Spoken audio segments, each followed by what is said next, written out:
මේ ප්‍රශ්නාවලියේ 12 වෙනි කොටස වෙන් කරලා තියෙන්නේ රාජ්‍ය හා අර්ධ රාජ්‍ය සේවා අංශයේ සේවා නියුක්තිකයන් පෙළෙන බෝ නොවන රෝග පිළිබඳ හඳුනා ගන්න. මෙහිදී 1 සිට 6 දක්වා බෝ නොවන රෝග විශේෂ 6ක් සඳහන් කරලා තියෙනවා.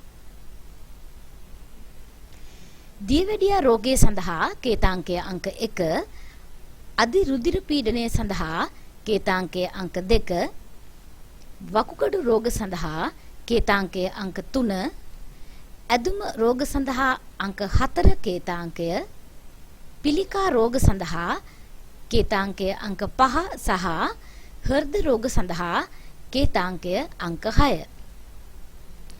ඔබ සංගණන දිනය වන විට මෙහි සඳහන් බෝනවන රෝගයකින් පෙළෙන අයෙකු නම් ඊට අදාළ කේතාංකය කවර් කරන්න. උදාහරණයක් ලෙස ඔබ දියවැඩියා රෝගයෙන් පෙළෙන අයෙකු නම් කේතාංක අංක 1 කවර් කරන්න.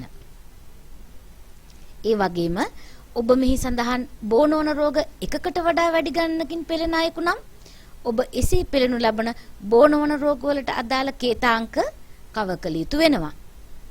උදාහරණයක් ලෙස ඔබ දියවැඩියා රෝගය සහ අධි රුධිර පීඩනය යන රෝග තත්ත්වයන් දෙකෙන්ම පෙළෙන අයෙකු නම් කේතාංකය අංක 1 සහ කේතාංකය අංක 2 කවර් කළ යුතු වෙනවා.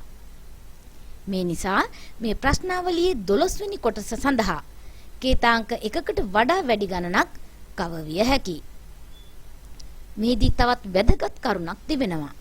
ඒ තමයි ඔබ මෙහි සඳහන් බෝනවන රෝගයකින් පෙළෙන අයෙකු නොවේ නම් කේතාංක අංක 7 කවර් කළ යුතු වෙනවා.